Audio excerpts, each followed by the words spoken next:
welcome back, Med School Mama. Woo. It's been a little while since I did my last video. I think I was 13 weeks then. I am now 21 weeks, 21 and a half, I guess. So Tuesday is our weekday. So yeah, I'll be 22 on Tuesday. It is now Sunday. A little bit late to be getting to post and create, but here we are. I know I said I do videos on Sunday, so I'm going to get this done for you guys today. So I don't know if people saw my first video. It's a little bit rough, I will say. So I have shown a few of my family and friends and tried to get a bit of any advice or tips on the actual filming part. I'm not a natural techie person, so this in itself is a journey for me. Learning how to do all this technology stuff. I have to say, my assistant ChatGPT has been extremely helpful in just getting the whole I didn't even know what's a YouTube banner, what's the thumbnail, I didn't know all these things, so it's been super helpful. I don't know how people, it's like Google Maps, how do people live before? So one of the feedbacks I had was to get a microphone. So step one, set up said microphone. We have ordered this from Amazon. It was literally I think $11.99. So it's early days. Hopefully it just makes things a bit clearer. I'd also like to address the music in the video. So I used iMovie. And I quite liked having the music kind of for the intro and an outro sort of thing. But I do appreciate it being throughout the video was a little bit no, basically. But I didn't actually know how to fade it in and out. I'm sure there is a way. I'm sure it's just not something I've learned yet. But as I say, I think it'd be fun to see how it kind of progresses. How my videos kind of hopefully improve.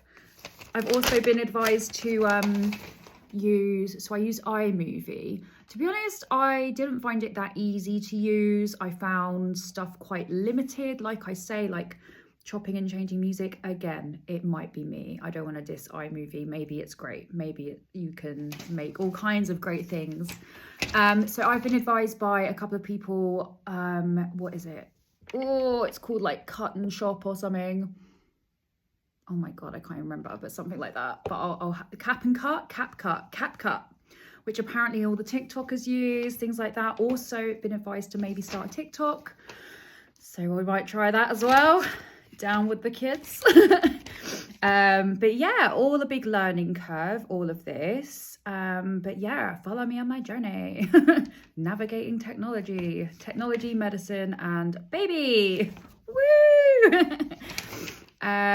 Cool. Anyway, I don't know why I recorded this bit. Hopefully I'll be back in a minute with some better sound. Stay tuned. Okay, I thought I'll just do it here. Step one, connect receiver to phone. This is the receiver, I believe. Where do I put it? In the bottom, I imagine. Okay, yeah, that's how it looks. Whoa. Wait, does that even fit in my phone? Oh my God. No, wait, there must be a way.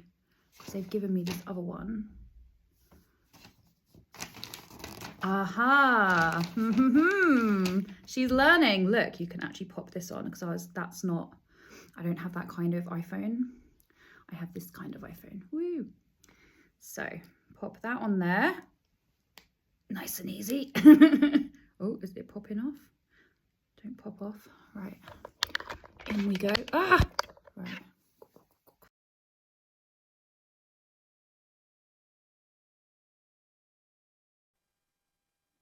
Okay, I think it's connected. I think this is right. I mean, it doesn't seem like it's amplifying my voice. I don't know if that's the point or if it just kind of, maybe it picks it up in the phone better and gets rid of any background sound. But anyway, I think that's it. I don't know. Oh, actually, and I'm not really loving how it's clipped on, but I guess I'll figure it out. So I wanted to start the video. I was going to do this at the end of the video, but then I kind of realized I don't think I'm actually going to be able to get through the video without accidentally letting this slide, if that makes sense. A little bit of a spoiler there. So we did, as I said, I'm 21 weeks now. So we recently had our 20-week scan. And we did, in fact, find out the gender of our baby. So that's so exciting. But I wanted to do, because I haven't done, we found out, we always wanted to find out. And I just then text my mom, my friends, everyone, woo, like excited about it. So, but I thought for you guys, I would do a gender reveal. So I'm going to do one of these ones, woo. Where I'll do that. And then I'll be like, in a different color. What color? So I'm gonna give this a go. I've never done one of these, but I think I'll just try. So let's just get off this. Do it like the professionals. How do they do it?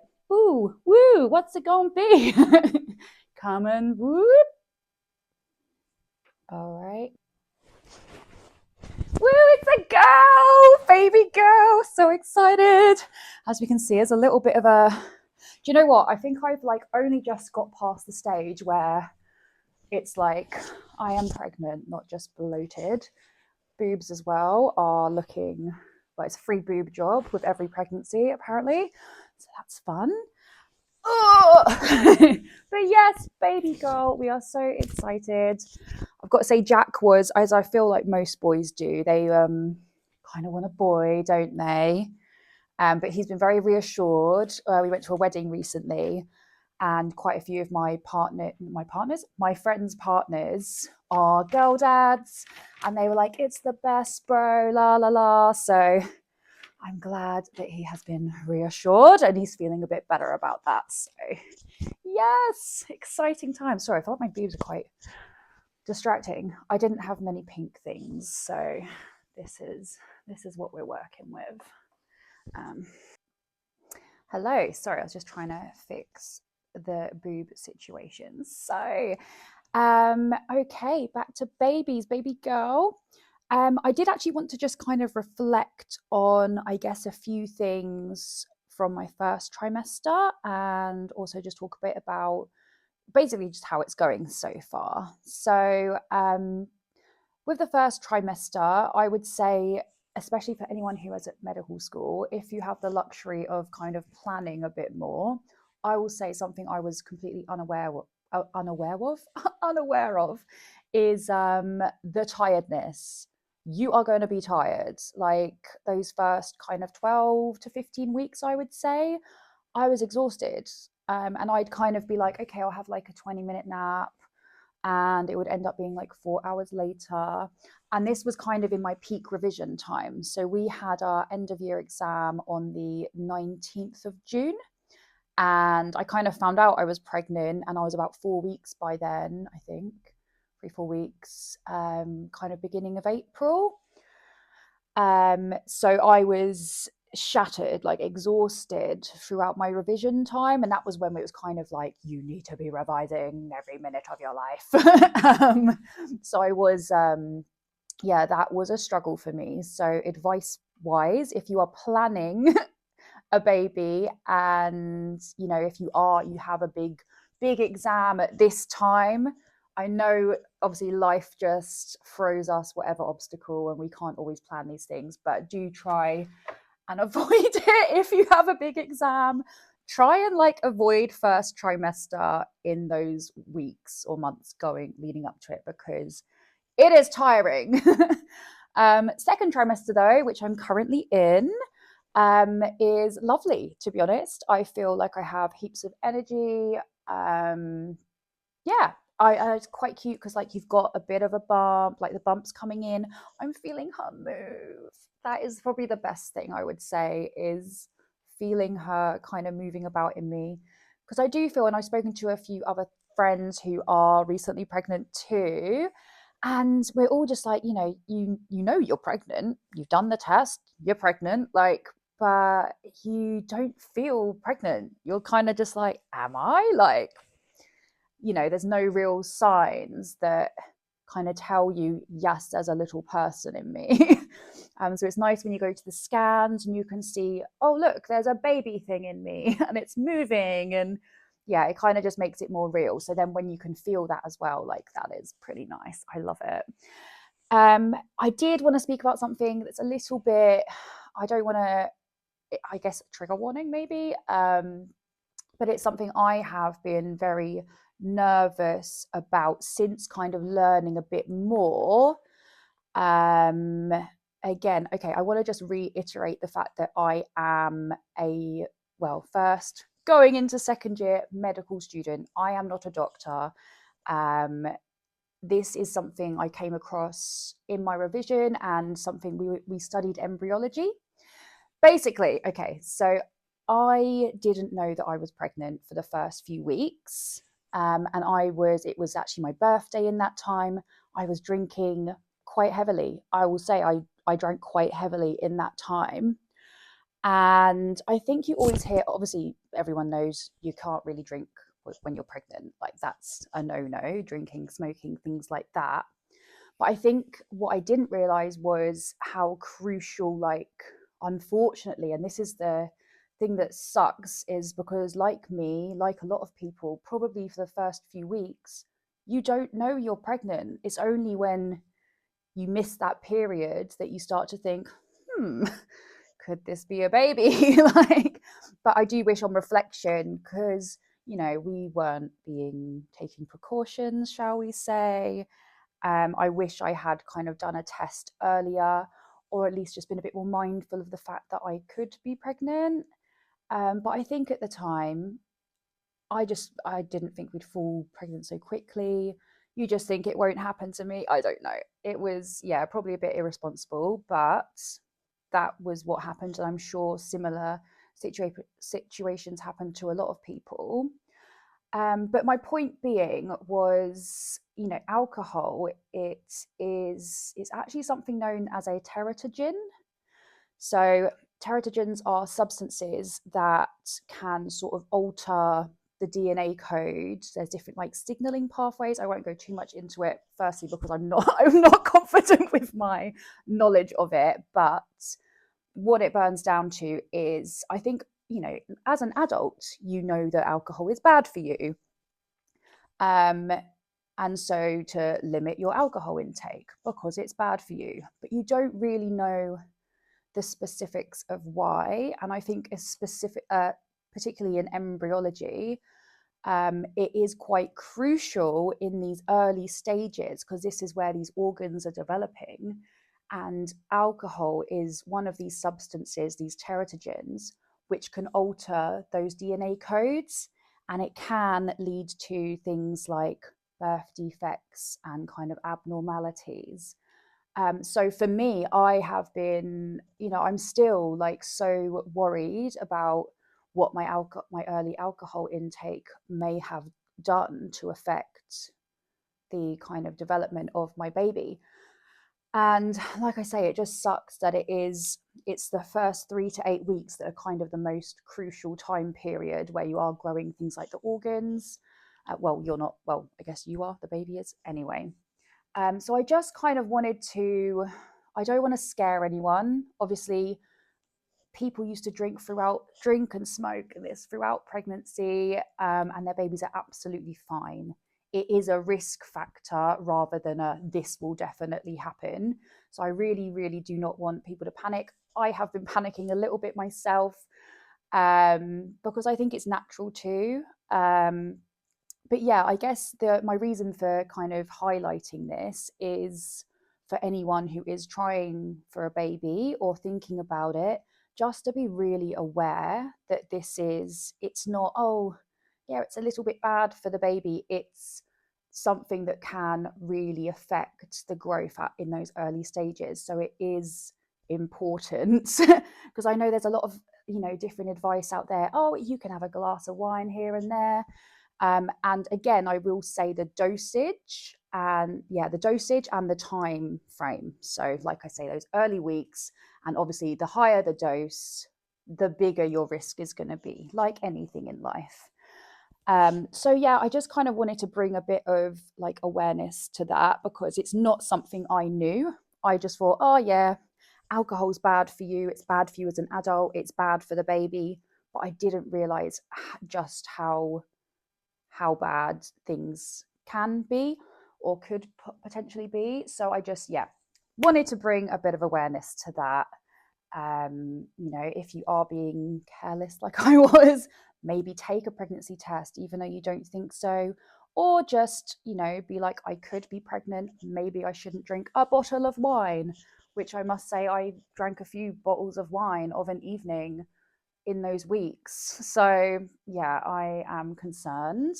So far, luckily, our scans have been normal. Stuff like I was concerned about how its spine's developing, its heart, things like that. But she is all looking normal. So I'm really, really happy about that. But yeah, like I said, I really don't want to scare people. I just want to don't scare, make aware. I might have to cut that bit out. Anyway, what else do I want to talk about? Those were the main things, really, other than just kind of an update on everything, on our little girl. Sorry about the boobs. I feel like they're so distracting. I forget how big they've got, to be honest. They do grow. They do indeed. I'll show you our little scan. It's just down here. So we actually, and this was another thing that obviously added to the nerves, we had our 20-week scan at about 19 weeks, but she was in breech position. So they kind of stood up, I think, in my uterus. A nice thought. But so we had to go back and have her looked at again because they couldn't see properly things like her heart. So that was obviously a bit nerve-wracking. Having to go back and check that everything's all right, but fingers crossed, and like, God, yeah, everything's been good and fine, so I'm happy with that. Here she is, baby girl. That's her face. Ooh. So yeah, all very exciting things. Oh, something else just popped into my mind to say. Let me just pause a sec. Sorry, I just had to pause there and remember what I was talking about. So I just wanted to mention as well, so I had my first experience I had a dream where I was like at the hospital and I knew I was going to be giving birth, but like nothing had kind of begun yet. And I was thinking, kind of reflecting on it the next day. And I think it just makes you, like, the thing that is scary is, I guess, the unknown. Like, all you get told is it feckin' hurts. Like, it will be the worst pain of your life. But it's just that not knowing, like, until it kicks in, until that, you start going through it, you just don't know, and you're just going to be waiting for it to happen. It's super scary. I think it's a really scary thing to have to go through as a woman. And I think even from a young age, I remember when I don't know at what point I kind of realized that's how babies come out and it's not a pain-free process. But I think ever since having that knowledge, I've been a bit like, I got to do that one day if I want a baby. And I know actually, a friend of mine I spoke to recently has opted to have a C-section, like a voluntary C-section, which I didn't actually know was like an option. I thought it had to be if, there were complications.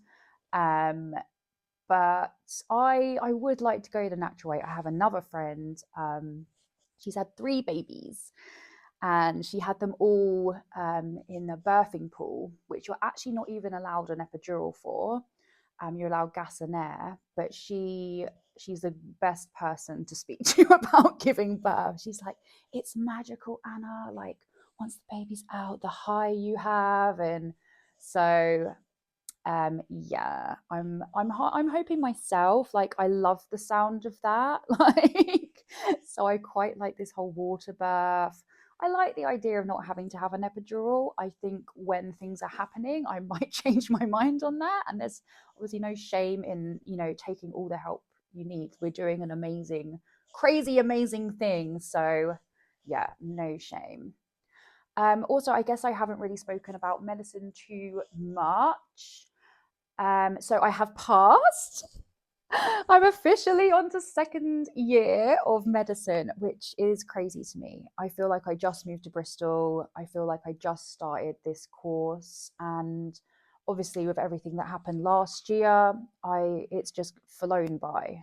Um, so I'm just grateful I made it through, to be honest, because I after doing the exam, there were some questions that I thought, yeah, cool, that's fine. Others, luckily it's multiple choice, so you had a chance, but some of them I definitely, it was a stab in the dark. I don't know if I should say that, it's that's leave confidence in myself, but no, yeah, I was happy to make it through this year, shall we just say. I was bracing myself, I was like fully prepared to kind of have to retake, so thankfully not. Love that for me. But obviously I need to actually speak again to my tutors and figure out what the plan is. What's the baby plan for next year? I'm looking to hopefully do up until December when she is due on the 9th. Have her, and maybe, I guess that'll be the Christmas holidays anyway, but obviously they're only a few weeks. But I'm hoping to maybe take a little bit of time then, and then come back in. That's my like ultimate goal. But I appreciate that once she's here, things might change. Like I'm very optimistic, I think, about my energy levels and time. So if that isn't the case, I want to see if I'm able to do up until December and then possibly come back in December the following year if I do feel I need to take a year out.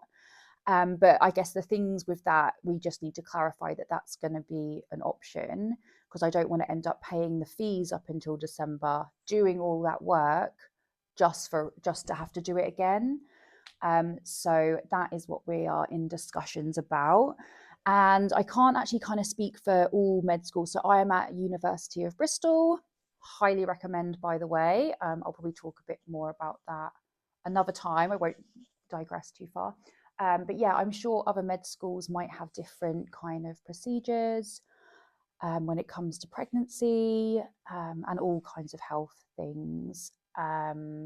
It's called an extenuating circumstance.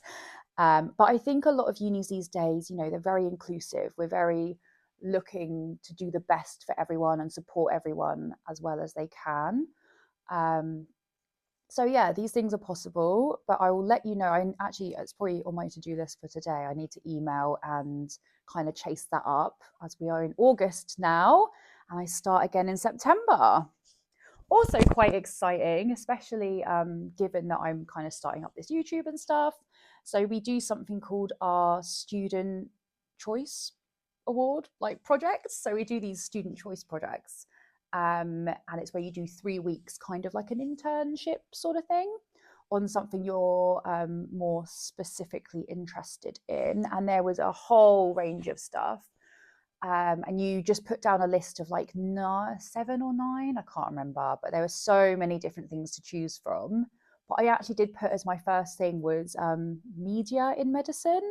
So it's about content creating, like a podcast, and kind of, I think, probably doing a bit of like more evidence-based research. So looking into, because I think there's a lot of like disinformation out there, isn't there?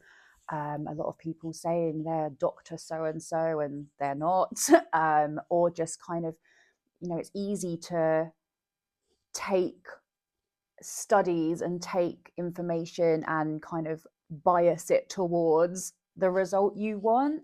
So it's just making sure that we are super transparent and, giving facts, evidence-based facts.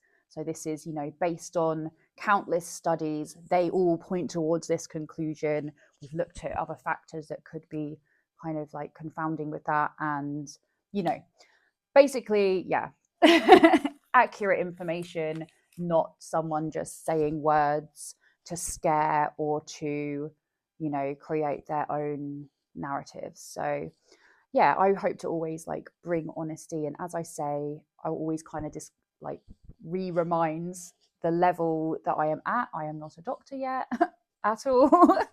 Early days. So yeah, anything I do say, do not kind of, yeah, it'll be well thought through anyway. I have to rejuggle that. So second video. I've got to get on to some editing now. Hopefully I can do that a bit better than last time. I've had a few bits of advice from people, so wish me luck. And yeah, thank you for watching. If you are, feel free to throw in any comments, be kind if you like. But yeah, I'd really love to hear from people, any advice. Maybe you are at medical school and have kids, or maybe you're thinking about it, or you're pregnant as well, or you're just a mature student, or if you have any tips and tricks on recording stuff, also very welcome and very needed.